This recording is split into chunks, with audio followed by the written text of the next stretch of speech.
morning, INFJ. We are on the tail end of 2023 here. And welcome all to the Seth Rhodes Show. I love this time of year because I get to think about the next stages. It's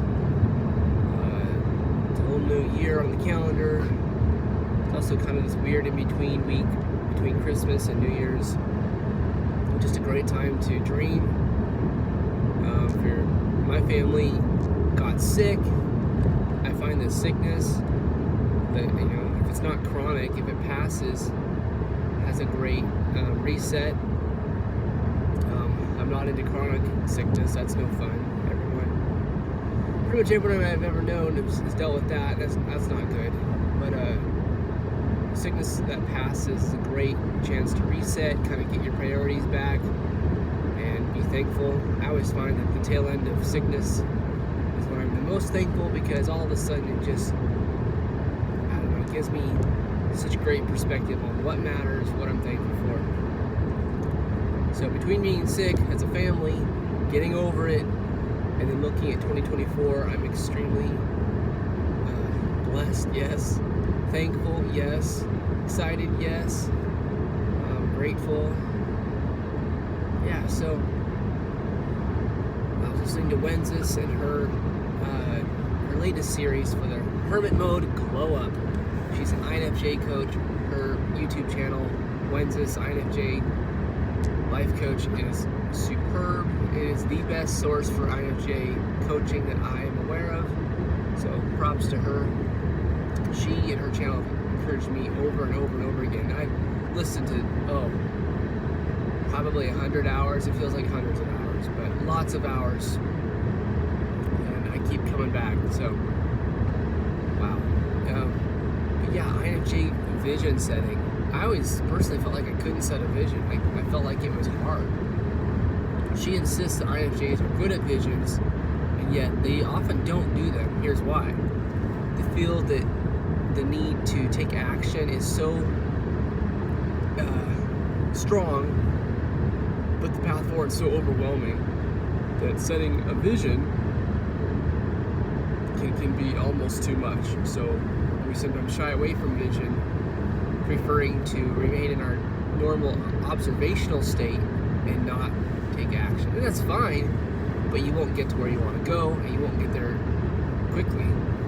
So switching into, I can make a vision, and then I can make incremental progress in every area that I want. See, the second is way more powerful than saying, the first is paramount. You have to set a vision. But two, you don't measure against the vision, you measure against yesterday, and you take progress in those areas. So the vision actually does inspire you. It's kind of a North Star, to use Wences' words, but it's the taking the action in incremental ways, in any area you need to grow in, and then comparing against yesterday.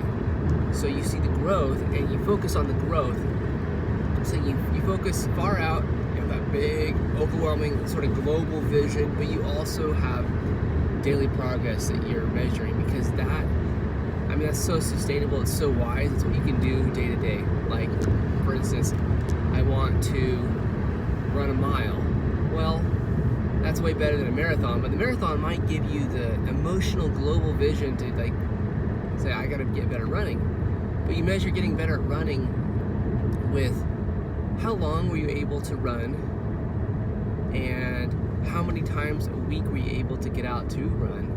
And if it starts at walking, you start measuring the same things for walking. How many steps did I take?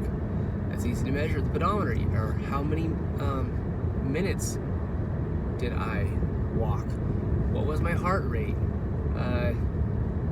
Things like that. So, marathon might not even be within the realm of possibility yet, but you pick that because the emotional power, and it really is what you want. So you go after that, but you measure against yesterday's ability to walk, how far, how fast, your recovery time, all that, and you start encouraging yourself with tangible daily progress. It's hard to eat an elephant unless you do it in small bites, and that's what those two windows of goals really does for you.